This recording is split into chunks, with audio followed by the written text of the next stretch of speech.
I'm just going to kick off and say how we got started, and then we're going to get right into talking books.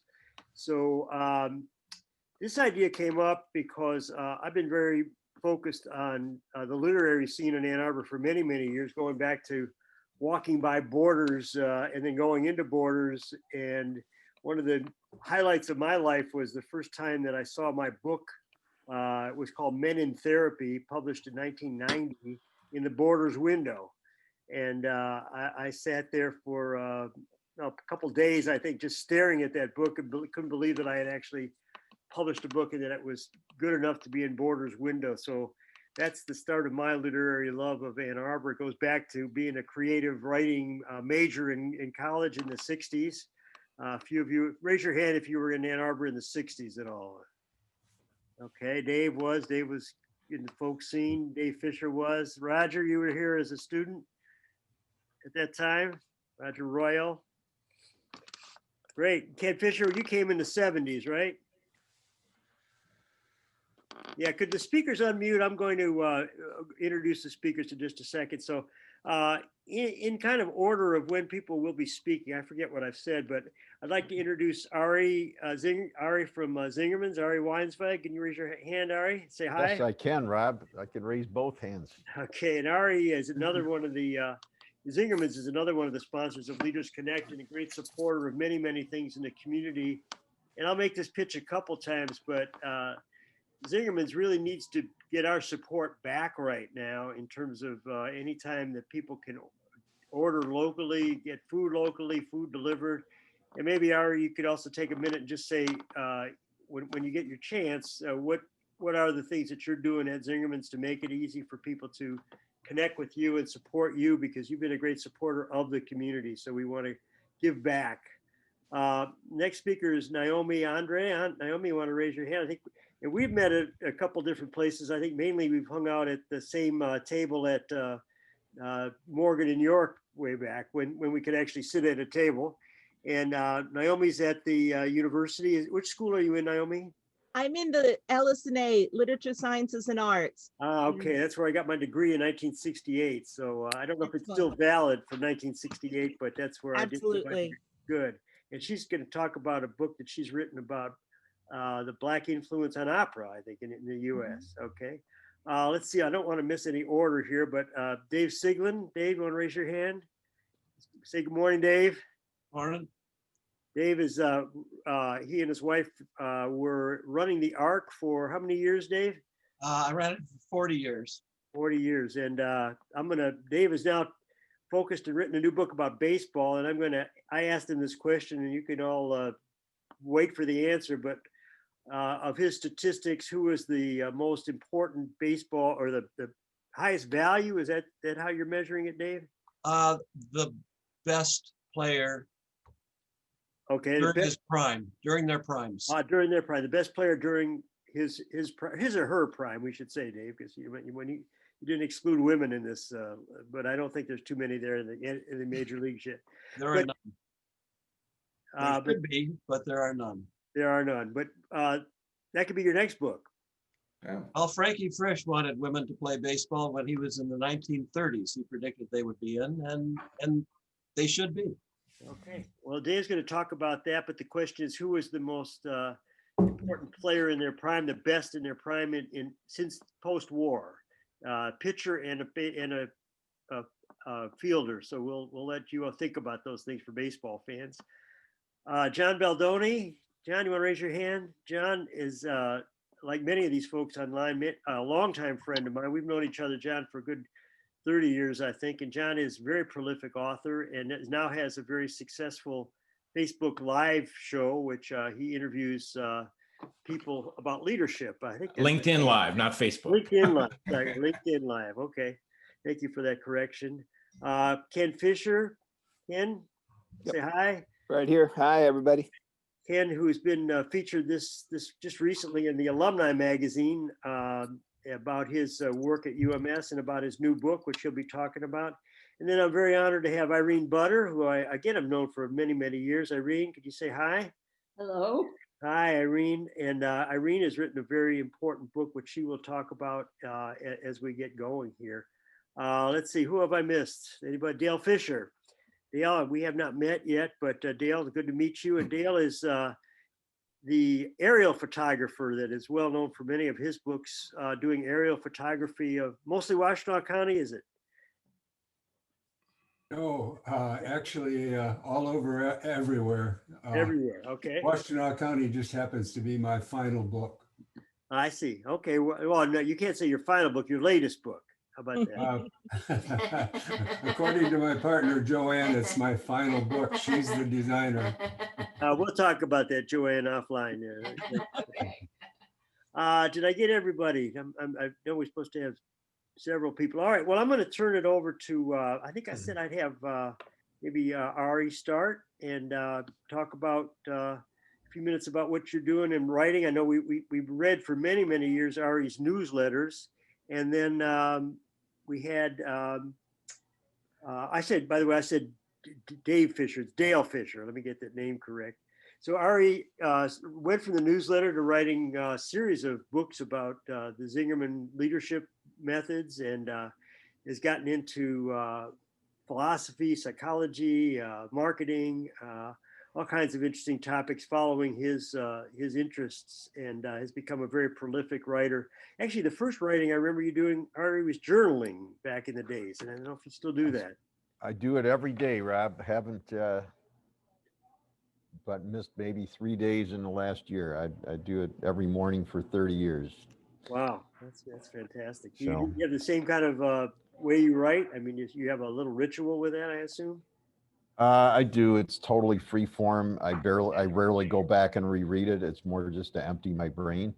But I wrote in the e-news that I do every week, which I can put the link in there after I talk for people to check it out. I wrote back in the spring, I wrote a piece about journaling, but, and it's also in part 3. It is morning pages.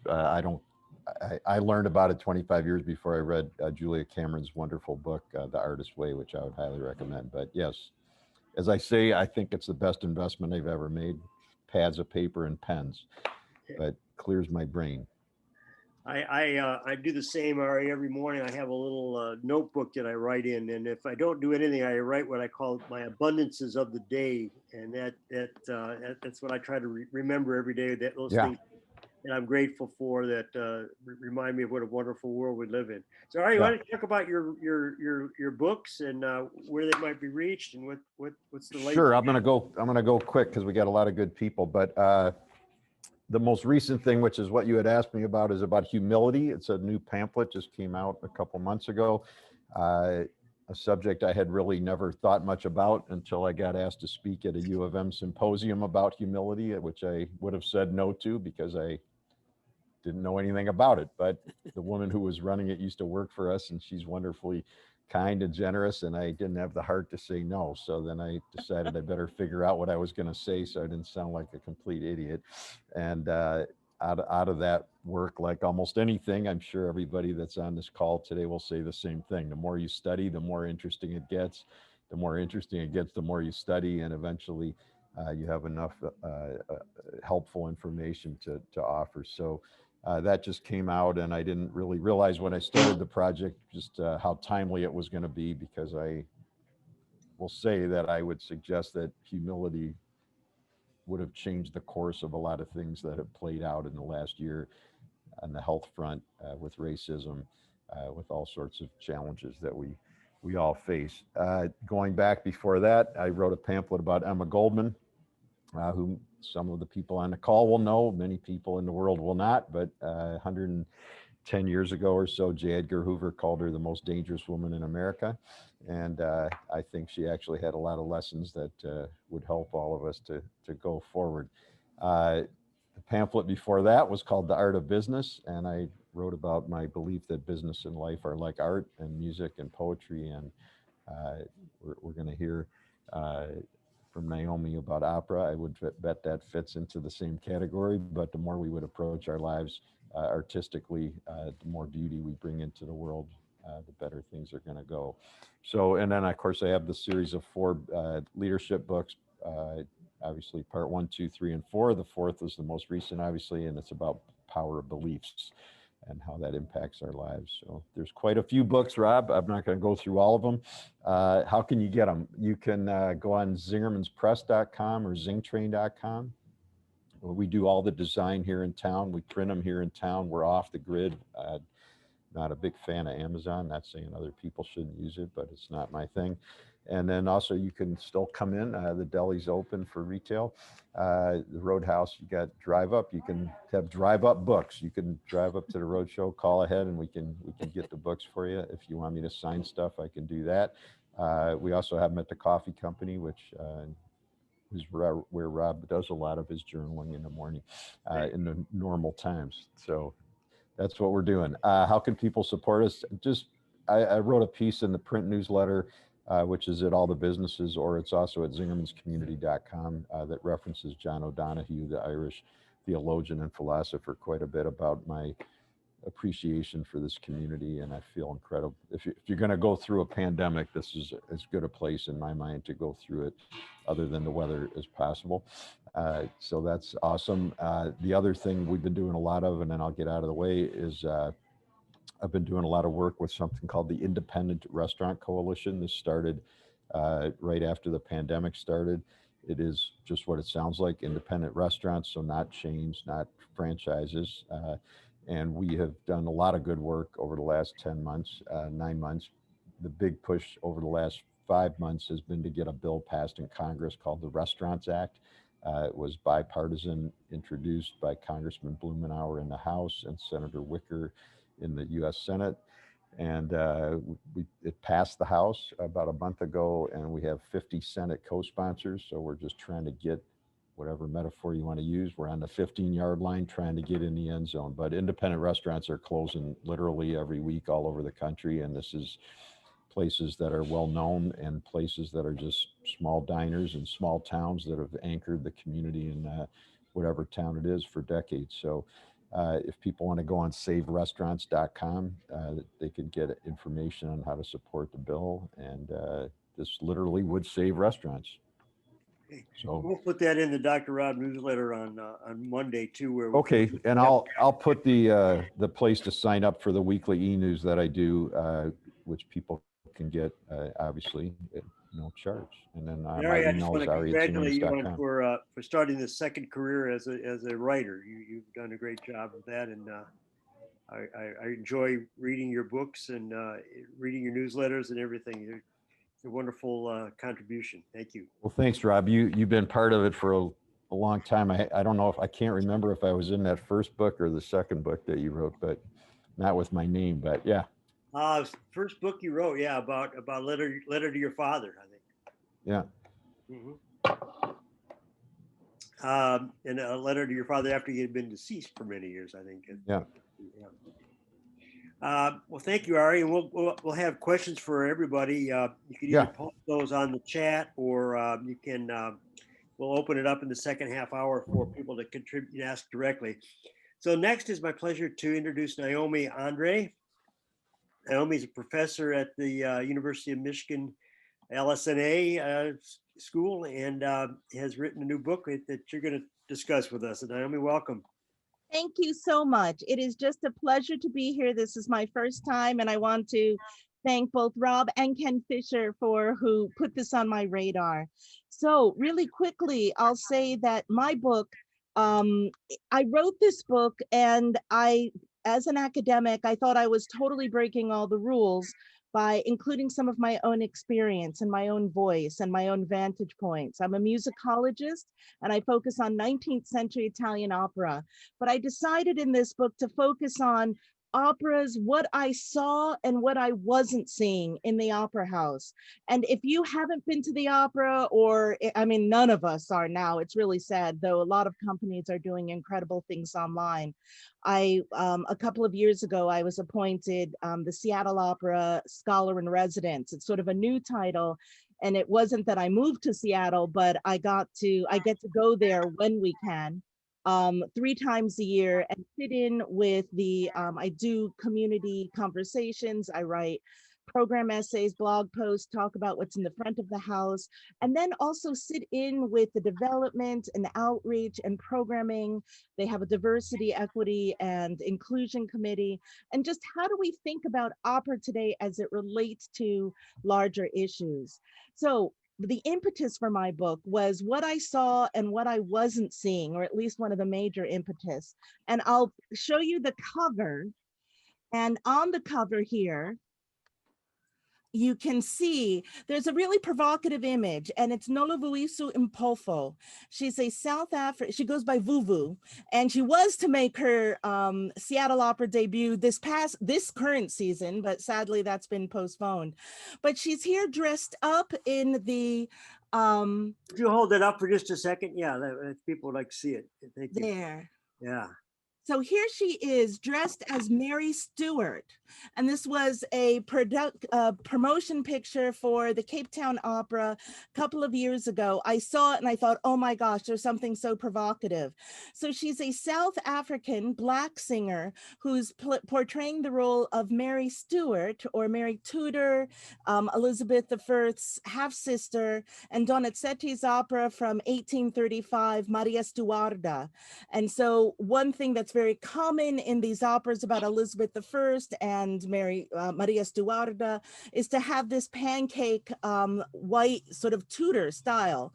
And so I thought this is really interesting, because a big thing in opera is that it's the one stage out there.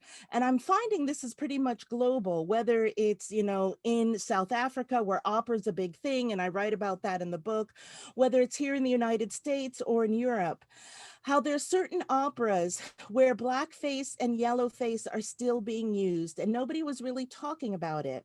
So Verdi, who I wrote my dissertation on in the 90s, I did my graduate work at Harvard, and Verdi's opera Aida and Otello are operas where it's very common to have non-Black singers portray the lead role, which in my idea is fine. Opera, you need different types of singers.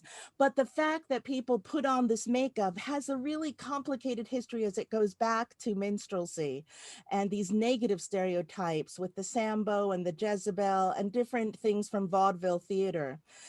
Here in the United States that toured everywhere. One thing in the research for this book, I realized that Black minstrel troops were heading over to South Africa as early as the 1860s and 70s. So, and this was sort of invented here in the United States in the 1820s. And so it's all over the place. Also, Madama Butterfly and Turandot are two big operas that use by Puccini, and they're still in the canon today. And it's very common to have sort of a yellow face for the non-Japanese or Chinese singers who perform them. So that's one of the issues that got me into this. Like, how is Blackness something around race? And of course, when we think about race, I also get to bring in issues of gender and nation, since I'm looking at the US and Europe and South Africa. Sort of how do all these things intersect and come together? One of the ways I talk about this is I look at operas such as different Black settings of Bizet's Carmen, one of the most popular operas of all time. There are settings in South Africa, U Carmen Khayelitsha, which is Khayelitsha is a township outside of Cape Town. And that's a film you can get. I think it's on Netflix still. You know how things rotate on and off, but that's from 2005. There's also Carmen Jones, which was the Oscar Hammerstein musical from 1943. And then we can get the Carmen Jones film by Otto Preminger from 1954. And how 1954 with Brown versus Board of Education, and really was kicking things off with the civil rights movement. What does it mean to have an all Black Carmen that's set in the American South, and then there's a travel, sort of a great migration to Chicago, or that's representing the Great Migration in the film. So and then there's also, I talk about the MTV 2001 Carmen, a hip opera with Beyonce, Queen Bey, when she was just 18 and she was known as Beyonce Knowles of Destiny's Child. So I take opera, it's something that I love. I grew up in New York. I did my undergrad, not at Michigan, but I was at Barnard in the city. And so it was the cheapest thing to go to the opera, take the eat at the dining hall for dinner, take the subway down to Lincoln Center and stand for $5. At that time, it was less expensive than a movie. And so I got to see everything in the Met cycle at least 4 times between the mid 80s and mid 90s. And then I moved out here in 95 to teach at the University of Michigan. I don't want to go on too much and take up too much time, but this is a book that brings in sort of, if you know opera, hopefully it'll be interesting. And if you don't know opera, it sort of weaves in different perspectives and experiences. I thought nobody would be interested in this book. And I've been so impressed and surprised with the reception it's been having. So it's new for me to be writing for a broader audience. And that's fun. And I love to do it because what I'm showing is that the opera stage has really become a space of liberation for social justice. And nobody would expect that. And I was even shocked to find it. But when I'm seeing the operas that are happening, Dave, there's an opera, perhaps you got to see it at the Michigan Opera Theater when it came a couple of years ago, called The Summer King, about Josh Gibson, who was in the National Negro Baseball Leagues. And people thought that he was going to be integrating baseball other than Jackie Robinson. He was a power hitter and catcher, and they called him the Black Babe Ruth. And so there's an opera about that. There are a bunch of operas about voting, and Nashville Opera, though I didn't talk about this because that opera just premiered a couple of months ago. Nashville Opera was Nashville, Tennessee was the vote that ratified the 19th Amendment for women to get the vote. So they had one vote won, and they decided to focus it on Black women suffragists in Tennessee and in the civil rights era. And so, I mean, there are operas about everything. There's operas, Margaret Garner, Yeah. that is based on the historical figure of Toni Morrison's Beloved. Would you consider, how would you consider Hamilton in this? Wrote the libretto. Hamilton is fabulous. And that is certainly in the background as I'm thinking about this. Hamilton feels very operatic to me, especially with the way themes come back. It's on, and that's an interesting question. What is the genres of what is considered opera? What is musical theater? How does it work? I have to tell you that I have 4-year-old and 6-year-old granddaughters in Queens, and they both they both can sing all of Hamilton. Oh, I know. My 11-year-old who was younger, she knows all the lyrics, even some of let me just, I know you have to go at 9, Naomi. I'd love to have you back on and have a whole show with you, but you're so enthusiastic, and it's wonderful to listen to you. But where can people get the book? Oh, yes. So this book, it's published by the University of Illinois Press, and you can go to their website. You can order it through Literati, and I love this idea of supporting local bookstores.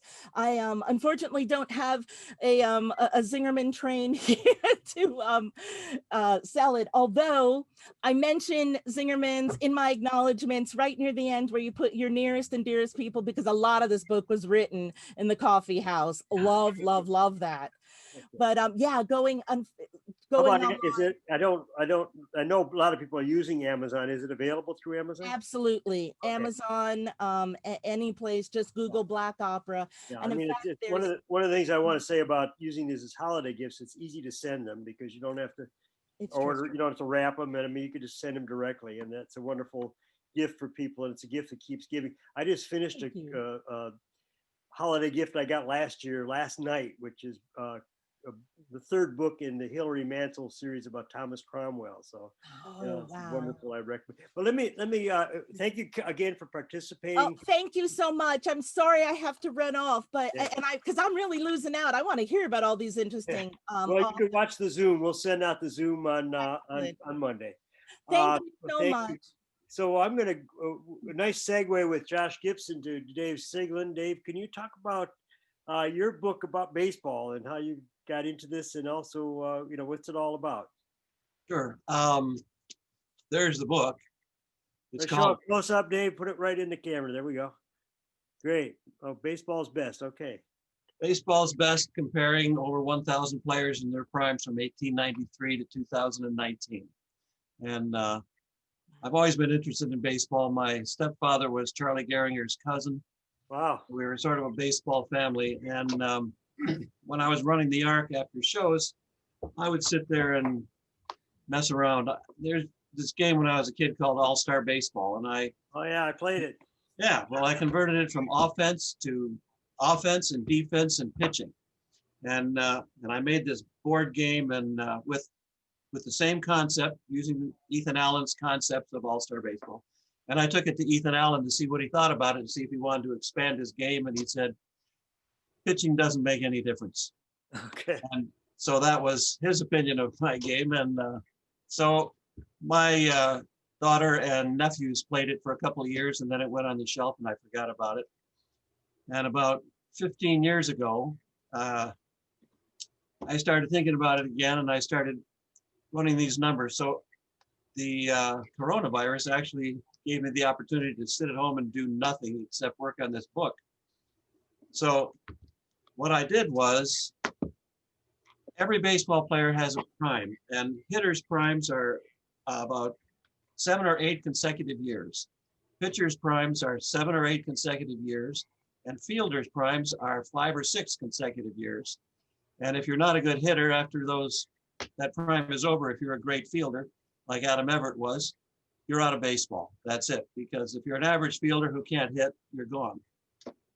So I wanted to know who was the best player in their prime, and that's what this book is all about. Throughout the ages, I had to, in order to compare them, I had to create a DH league in every year, every league in the history of baseball, because you can't compare apples and oranges. So if you compare somebody who batted .320 in the American League in 1990 to somebody who batted .320 in the National League in 1990, and you're comparing them to your league, the person in the National League is going to appear better, but really isn't. They both batted .320. So anyway, so I converted all leagues to DH leagues so you can compare apples and apples. Then I compared that player's, say, hitting during those 7 years to his league's hitting during those 7 years. And then I put them into the American League in 2014 to put them all in the same league.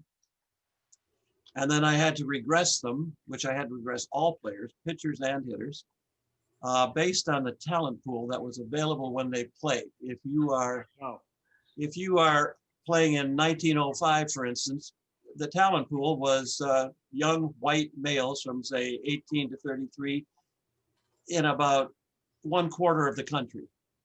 If you are a player in 2020, you are a male, 18 to 33, say, and the talent pool is drawn from the United States, Venezuela, Dominican Republic, Mexico, Japan, et cetera, so that it's like if a small school in a small town played a large school from a big city, the large school would have a better chance of winning because they have a larger talent pool to draw from. They have, it's sort of tilted in their favor. So I had to regress players who played, you know, depending on the size of the talent pool. And so that's what I did. For fielders, well, it's complex, but you'd have to read the book to figure all that stuff out. Yeah, tell us a little bit about what to expect in the book. I mean, it's not just pages, it's beyond pages, statistics, but what is the Here's the good part. There's tons of formulas, et cetera, but in the beginning of each chapter, I just explain what I'm going to do, and you can skip all the math if you are not interested in how I did it. So, you know, I'll just say what I did. So there's a section on offense, a section on defense, and a section on pitching. And at the end of each section, I have lists of who was the best in their eras and who was the best period. For instance, the best shortstop defensively ever was not Derek Jeter, for anybody who is insane enough to think he was.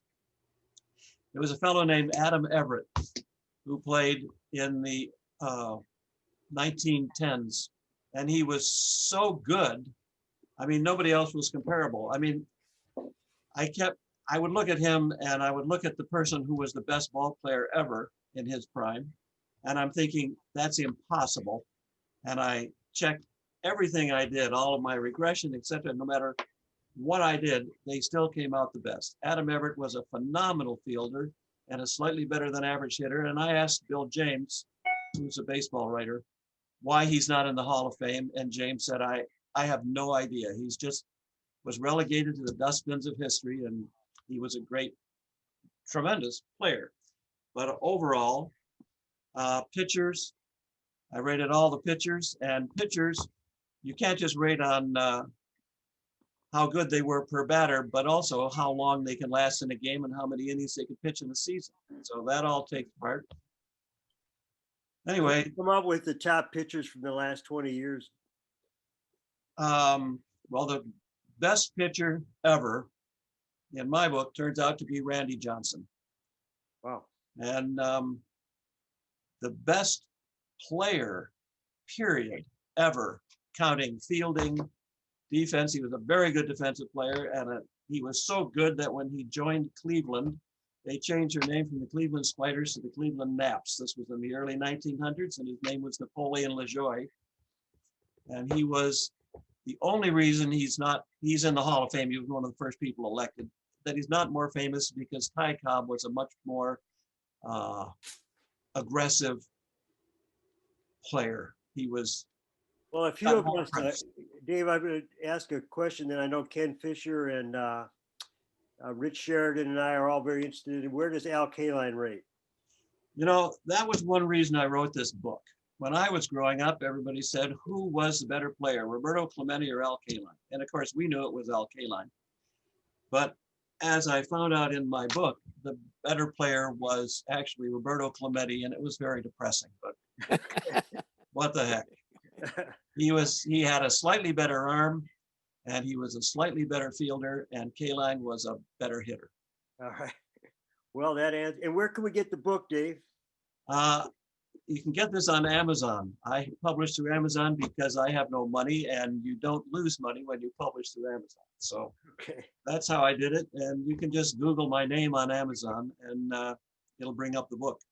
All right, fantastic. And I'm going to go out and get my Adam Everett shirt engraved this week. So hey, he was great. Everybody could ask me who the heck that is, and I could tell them. So that's right. Yeah. Dave, you have a question here from Cole Guthrie. Cole, you want to ask the question? Yeah. So Dave, my question is, I'm not a big baseball guy. I'm a big NFL guy. Can you take the same methodology, tools, and analysis and apply it to the NFL quarterbacks? Well, I think you have to figure out what stat you're going to use for them. But I think certainly you can use my form of regression for any sport or any endeavor, frankly. I mean, it all depends on the talent pool that you're drawing from, the size of the talent pool. And so okay, and the reason I ask is because I think Johnny Unitas is the greatest quarterback to ever play the game, and nobody knows about that. Well, that could be. It's time for you to write a book. There you go, Cole. I'm not a writer. Dave will tell you I'm not a writer. All right, Dave, thank you very much. We're going to move on. I didn't realize the time is running by. We've got such great authors. I wanted to go next to Irene Butter, who is a real treasure in the community. And Irene has written a very important book. It's part memoir. Can you talk to us about your book, Irene? Sure, and thank you very much for inviting me. My book is called Shores Beyond Shores, From Holocaust to Hope. And it is a tale of my journey during the first 15 years of my life, growing up as a Jewish child in Nazi-occupied Europe. And it starts out from the day of my birth in Berlin, Germany, growing up in a very loving, assimilated family. And then Hitler's coming to power and trying to escape My father moved us to Amsterdam. And after 2 years of a relatively happy life in Amsterdam, the Nazis invaded and began the occupation of Holland. So the persecution of the Jews escalated, and we were deported to 2 concentration camps, survived. Several miracles involved in our survival. That's the only way I can describe it, because there's no other way to understand that 6 million Jews were murdered, and my family and I managed to get out of this hellish concentration camp, the 4 of us. But then, very tragically, the most tragic moment of my life was when my father died on the way to freedom. And he had done everything to try to save his family, but he himself did not make it. We were included in an exchange transport. The Germans had a foreign policy where they kept certain Jews for exchange for German citizens and prisoners of war. And while only 300 people were selected out of thousands to be included in this transport, we left Bergen-Belsen 3 months before the liberation in a very compromised state of health. And yet we made it to Switzerland. And at that point, my mother and my brother were so desperately ill that they were hospitalized immediately. But I, as a 14-year-old girl who had just lost my father, was separated from my mother and brother. And this separation lasted 18 months until we were reunited in the United States of America. I arrived here when I was 15 by myself, lived with relatives until my mother and brother arrived. And then we continued our life as a family, penniless, stateless, and homeless.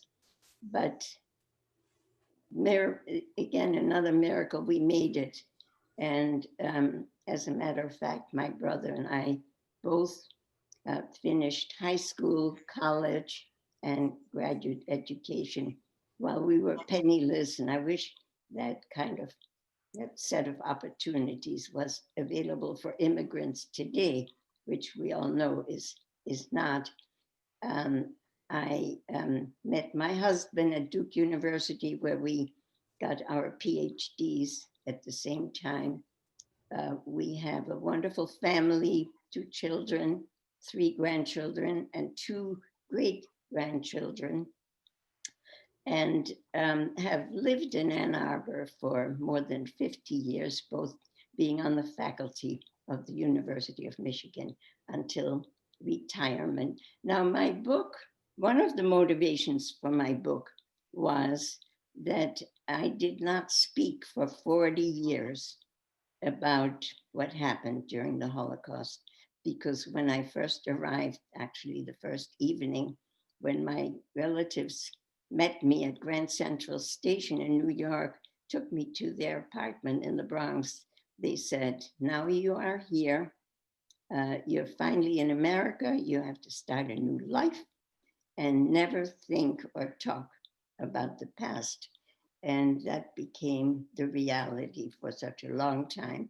But I began to speak in the late 80s, and then began to be invited to many schools, mostly high schools and middle schools. And after more than 35 years of speaking to students and having such a remarkable experience connecting with young people, and when they heard my story, they told me their stories. And that motivated me to write my book, so that one day when I cannot talk in schools anymore, there will be my book. It was also Elie Wiesel, who was an advocate and a promoter of education of the Holocaust, when he said one day, if you were in the camps, if you breathed the air and heard the silence of the dead, it is your responsibility to be a witness and tell your story. And that was another motivation for me to write my book. It was published in 2018. It's now been translated into 4 languages. It has sold many copies. And in a way, it's written for a younger audience, but certainly many adults have read it. But also it is not so scary, frightening that young people cannot read it and appreciate it. So it is available at Nicola. Literati used to carry it, but sadly, Literati is closed. But you can still order books. You can still order books through their through them. They will. You can't online. You can order. Oh, I see. Yeah. Well, that's good to know. And also, it can, if you want to shop on the internet, there is bookshop.org. You can order it there if you are not in favor of promoting Amazon. Bookshop.org and Nicola here in town. And I hope that many people will continue to read it, particularly in these times today, where we see a trend towards authoritarianism, not only in our own country, but in many other parts of the world. And I might just say that when I learn about what's happening at our borders, when children are separated from their family, I find it unbelievable that 75 years later, these inhumane practices are still occurring. And frankly, it gives me nightmares to know that babies are put into cages and that the families cannot be found anymore by our government because they never kept track and they never thought of reunification. So unfortunately, the Holocaust is still more relevant than we wish were the case. Thank you so much, Irene, and I appreciate your encouragement for us to be active politically. I also want to acknowledge, I don't know if this has ever happened to you before, probably not, but we have a gift for you, and you're wondering how that will be delivered. Well, no, I understand December 11th is an important day for you. Well, your 90th birthday will be coming up the next, so I think we could all do a Zoom happy birthday to you. Ken Fischer, can you lead us there? You're a good leader of the music, right? Sure. Okay, folks, Irene is turning 90 on December 11th. So here we go. Happy birthday to you. Happy birthday to you. Happy birthday, dear Irene. Happy birthday to you. Thank you so much. That's the first happy birthday Good. this year. My mother-in-law is living with us this month, and she's going to be 98 on December 15th. So that's also a very special thing. I've never known anybody that old. Wish her the best of luck. Yeah, she's in great health, and we appreciate everything you've done. Dale, I'm going to go to you next. And I think we're ready for an aerial view of this whole thing. Can you give us a little bit about yourself and about your book about Washtenaw County, what it is that you do? Probably a lot of us have seen photos that you've done, but what's the book like? Well, I want to say something about age first when we were talking about older people. And I will be 88 next April the 14th. Wow. And my goodness. I'm struggling to make it, but I have created Washtenaw County Visions of the Eagle as my final book. I see. And my partner Joanne is the designer, and she said that that's the last book she's going to help me with. So it's pretty clear that this may be my final book. Anyway, I've done a number of full color hardcover coffee table books, and I will point out one thing about what I do. I decided a long time ago that I can't write, so I had to make images or take pictures. And most of my work is done from a helicopter. I have made a specialized niche business out of working from the air, but I don't consider myself as an aerial photographer. I was that in the Navy during the Korean War, and I spent my time looking through a hole in the bottom of an airplane looking down at the ground. But most of my work is very low altitude, different angle, different dimension, and I'm usually looking into something rather than looking down on it. And some time ago, 8 or 10 years ago, a friend pointed me in a direction that allowed me to create a book on Jackson County. And Jackson wasn't big enough to do a full-scale helicopter version of a book. So we decided to include activities on the ground.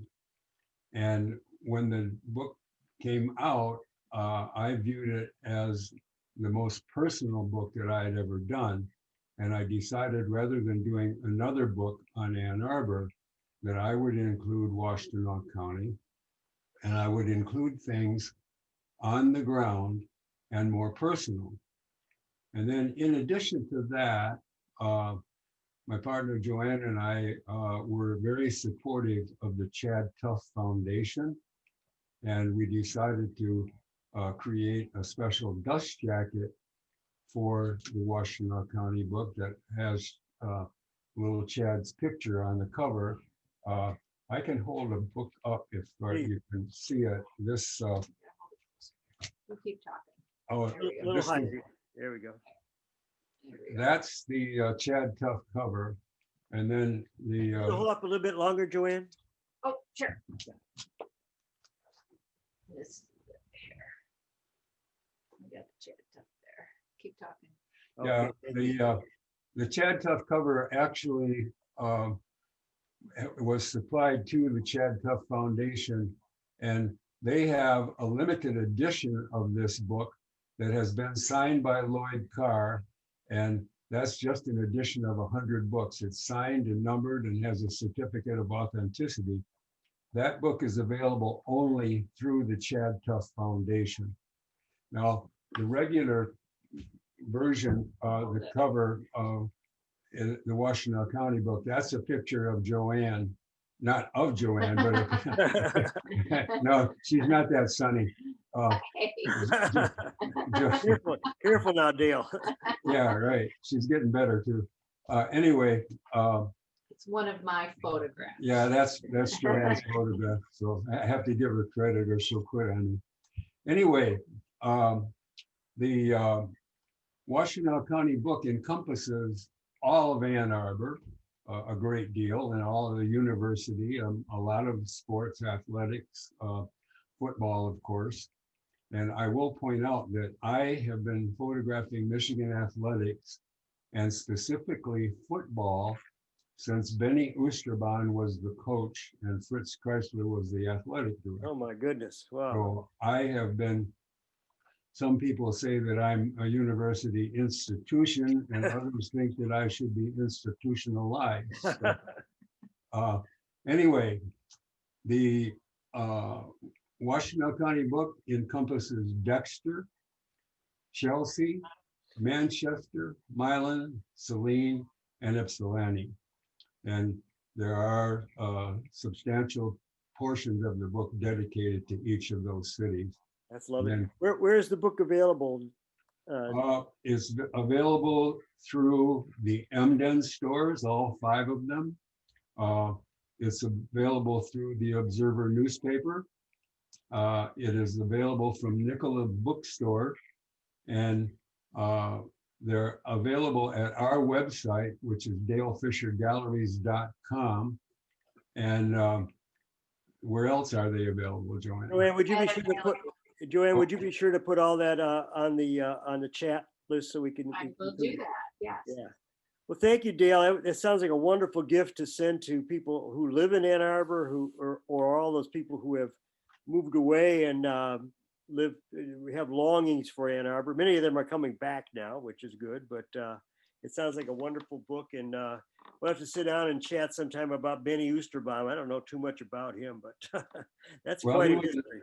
He was an awesome individual, as was Fritz Kleisler.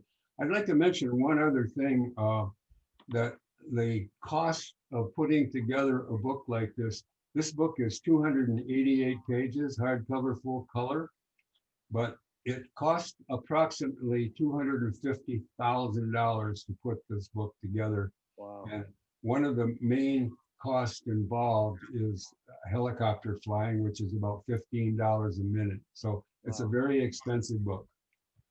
What is the retail cost of it? It's $65. Okay, well, that's pretty reasonable for the amount of money you went in. And I think again, through the Chad Tuff Foundation, you can get the Lloyd Carr copy of a Lloyd Carr autograph copy, correct? Yes, they have 100 limited edition copies signed by Lloyd Carr. Excellent. Okay, well, thank you very much. I'm going to move on to Ken Fischer. It's because Ken, I think you were here at the university a little bit less than that. You didn't go back to the Benny days, but maybe you could just tell us about your book, and then we're going to have you talk. And we got Jan Baldoni to wrap up, but we're going to be about. We'll take some questions at about 9:30. But Ken, go ahead. Well, delighted to be here, and I know each of the people that preceded me, and it's just been an honor to hear about their books. So briefly, yeah, Penny and I were here in the 1960s. Penny is the other Kenneth C. Fisher on the line, using my phone. The title of my book is "Everybody In, Nobody Out." Everybody in, nobody out, which is the inclusion policy of my mentor, Patrick Hayes. Patrick Hayes was critical to the desegregating of the theaters and the lunch counters of Washington, D.C. And in 1966, he founded the Washington Performing Arts Society and chose as his board chair Todd Duncan, the first Porgy and Bess and a distinguished professor of voice at Howard University. And when you saw the short Irish guy, Pat Hayes, and the tall black man, Todd Duncan, representing the future of the arts in Washington, in a still segregated Washington, it made a very important presence. And his inclusion policy was everybody in, nobody out. And when I came to Ann Arbor in 1987 to lead the University Musical Society, which, if you don't know it, it's the oldest of the university-related performing arts presenting organizations at 142 years. It's affiliated with the University of Michigan. I was the sixth president at the time, and we're housed in Burton Memorial Tower.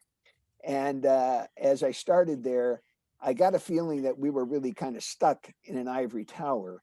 We didn't have the kind of relationships with the other arts organizations in town. We had really no relationships with communities of shared heritage that are significant in our community, like the largest concentration of Arabs outside the Middle East were within 30 miles of Ann Arbor. We had no significant relationship with the Black community or the diversity of Asian populations or to the Latino community. And of course, if you're in the business of cultural expressions and you don't have these kind of relationships with these significant populations with magnificent cultures, you need to get out of the tower and into the communities of Southeast Michigan. So not only did we build relationships with these communities, but also the other arts organizations, with public school systems, as well as the private schools and homeschool community, with the nonprofit community, where we could become the event for a lot of the nonprofits seeking to raise money. And then there are all the local businesses restaurants and barbershops and banks. And so Everybody In, Nobody Out is really the story of 30 years at the Musical Society, seeking to be a more welcoming organization to the entire Southeast Michigan community. There's some great stories about the artists that we were able to bring in here. Many of you know Hill Auditorium is legendary as a performing venue because it's so large but has great acoustics. So artists all over the world love to come here. And so there's stories about Leonard Bernstein, who loved Hill Auditorium in Ann Arbor, Wynton Marsalis, whom I presented 19 times and wrote the foreword to the book. He loves coming here. And there's no audience like the Ann Arbor audience, and we talk about that. Then there's Patrick Stewart, who was here for 3 weeks, conducted the Michigan Marching Band. And indeed, there's all kinds of characters in the books that we all know. Bo Schembechler's in the book, Jim Harbaugh, Lloyd Carr, we were just talking about. Lloyd welcoming every time the Royal Shakespeare Company came, he'd have them come down to practice. And Bob Dascola Barbers, those guys fell in love with Cecilia Bartoli, the Italian mezzo, and there's all kinds of stories about that. So again, the book's title is Everybody In, Nobody Out, Inspiring Community at Michigan's University Musical Society. And it's published by the University of Michigan Press. I'll put up in chat 2 things. One is how you can get the book from the University of Michigan Press and get a 30% discount and free shipping if you go to the website and use the code that I'll give you. But the other thing is, if you want an inscribed copy where 100% of the money will go to UMS, send me an email and I could even hand deliver it to you wherever you happen to be. I'm serious about that. I've been having a ball, wearing a mask, socially distanced, but it gives me a chance to get out of the house a little bit, see friends. It'll all be safe and so on. So I'll post these. And you got to be careful. Haley Mullins is on the West Coast. I don't know, Haley, you want to get some copies? You could fly Ken right out there tomorrow. I'll tell you what, Haley, you get in touch with me and I'll tell you, I got cheap rates to get the book to you. But do send me an email. We'll work it all out. So I can't tell you how great it's been being on with Irene and the rest of the gang this morning. Thanks very much. Oh, by the way, Dale and Joanne have a great place. Grass Lake, 30 miles from here. I was able to drive on out. I was able to buy some books there. But you should know they've got places where you can have weddings, you can have retreats, and so on. I didn't know anything about that. Okay. It's worth a great ride. I'll post these links. Thanks. But and Dale, I think it's an honor to have an 88-year-old and a 90-year-old author on here. So for all of you that think about, I got a book in my mind, you got plenty of time here. Get writing. It's never too late. John Baldoni, I'm going to have you talk a little bit. John, how many books have you written at this point? Well, thanks, Rob. I've 14. So I was just thinking around, it's what an honor to be here. And my newest book is Grace, which is a poster behind me. And since we have Rich Sheridan on the call, my previous book was Moxie.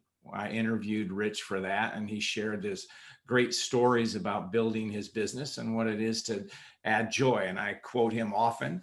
And there's probably no other person, certainly locally, that I've quoted more than our own Ari Weinzweig, excuse me. And I profiled them a long time ago, Zingerman's, in my 2005 book, Great Motivation Secrets of Great Leaders. So honored to be on with both of those gentlemen. Grace is a book that I wrote in reaction to the tenor of our times. It came out last year. It's only become, the need for it has only become more amplified. And as Rob knows, I have done a bit of a brand extension, and I now have a LinkedIn live show, which I call Grace Under Pressure.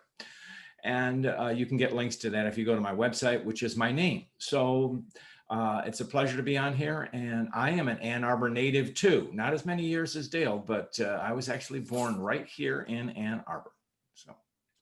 Great. Well, thanks, Rob. John is another treasure in the community, and I would really encourage you to check out his website and all his links to interviewing people. He interviewed me a few weeks ago, and he is being considered for one of the great awards of our time. But I can't tell you what it is, John. We'll get to it later.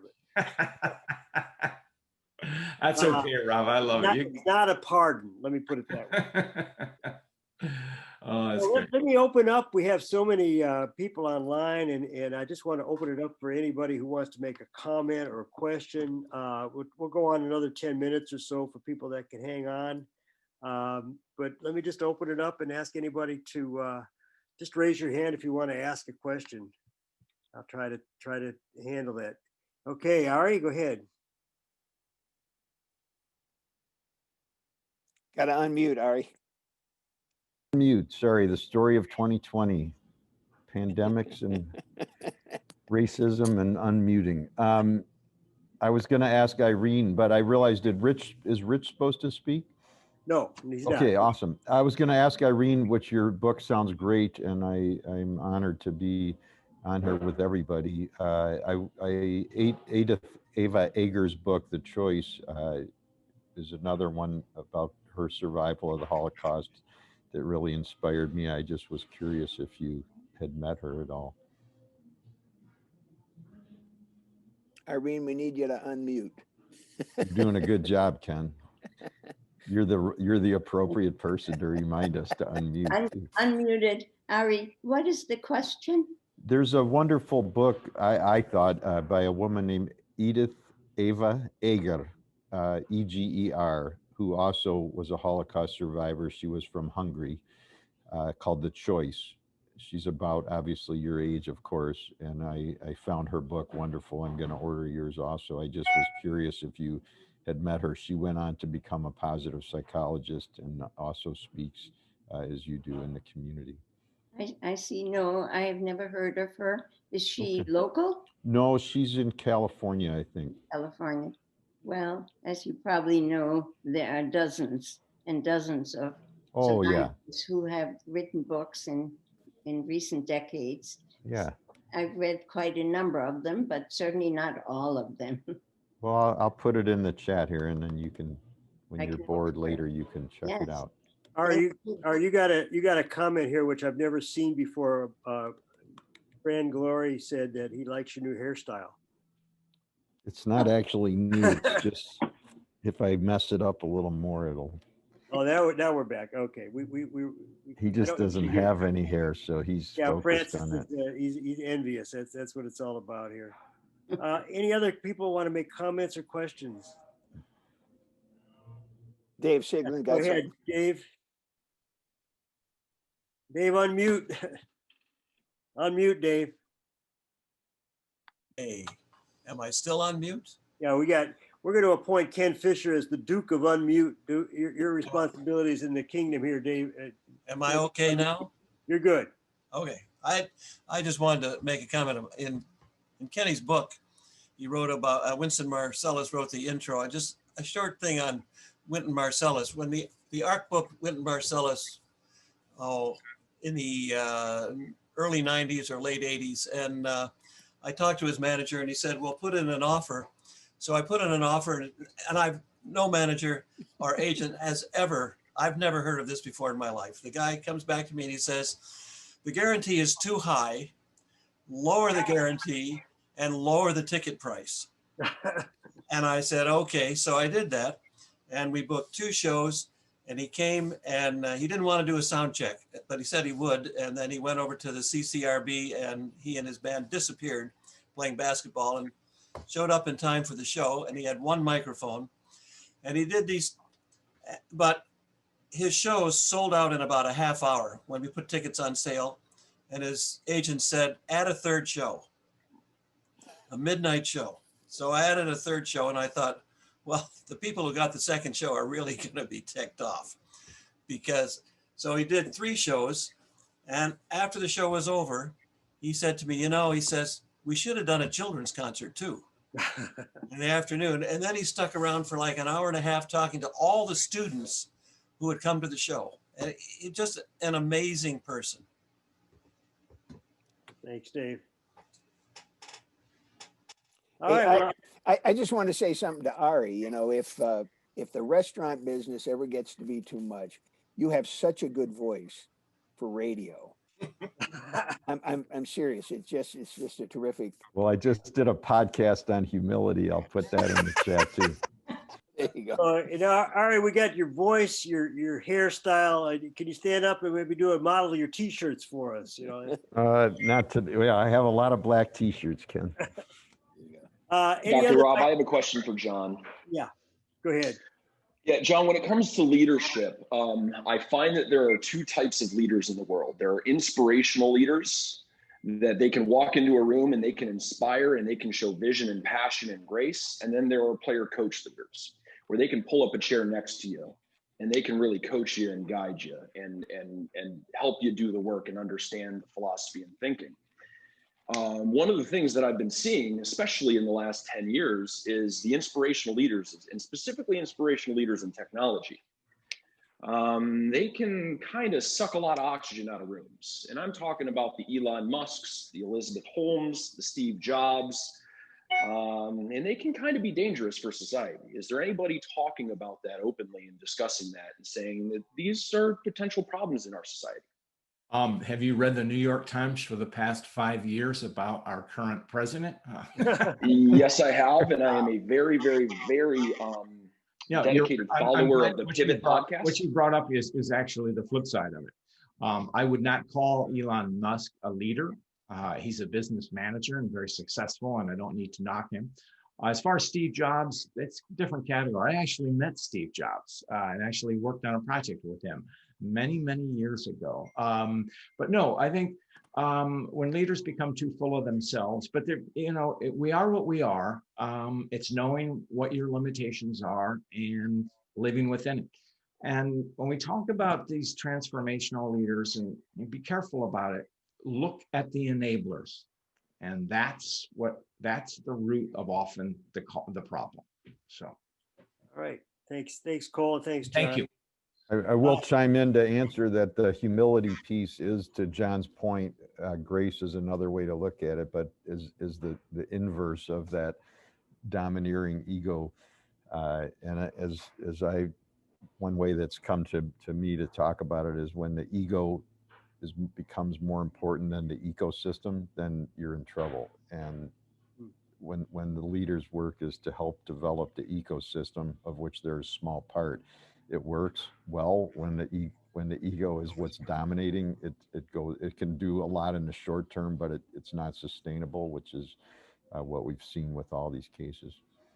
Well, it's a very good point on humility, because I always have a running joke when I speak to audiences. I said that when a topic of humility comes up, I say that's the one topic they don't teach in business school. But what leaders that I know who are humble, and I've a lot of them from many different fields, you quickly realize, and Ari would know this because Ari is one like this, you draw people to you. Humility is actually a sign of strength. When you open yourself up and say, hey, I don't have all the answers, but you know what? You do. And that's it. And I know Rich Sheridan leads the same way. And you draw people to you when you act with humility. So thanks to both of you guys. It's funny, I'm with Ken on here, and when I'm remembering in the pamphlet, I framed it as humility is really the sound between the notes, which comes up in people talking about music a lot, is the sound between the notes. You and Dave both do this for a living, and so I think it's the same with humility. People focus on the loud note, but the musician actually focuses on the pacing and the space in between, and I think that's really where this resides. Yeah, it's a great point. I would just say there, in addition to this inclusion policy of everybody in, nobody out, there were 4 principles of partnership that led us. Communication and cooperation are obvious, but the 2 key ones were vulnerability and reciprocity. And at the heart of vulnerability is humility and listening, asking questions. And of course, reciprocity is you want to make sure whoever you're partnering with is gaining as much or more from the relationship. And so that really, because our business was really about building partnerships, and frankly, not behaving like so many do at the University of Michigan. I'm from the University of Michigan. How can I help you? That's not the approach. And so what you, Ari, and John are talking about with humility, it strikes right at the core, I think, of what you need to build effective partnerships. That's All right, I'm gonna thank everybody once again. It's a very moving and inspiring session today. I will put all the books and their links to these books on the website. Emily is going to have her work cut out for. Emily Freund is my assistant. She's wonderful in creating the links that will go on these and the Zoom video. I also want to say we'll be back next Friday with healthcare workers from Ann Arbor, who will be talking about the incredible long-term stress that they have experienced and what is happening, particularly in Washtenaw County with COVID, the strain on the hospitals, the strain on how this compares to the Detroit area.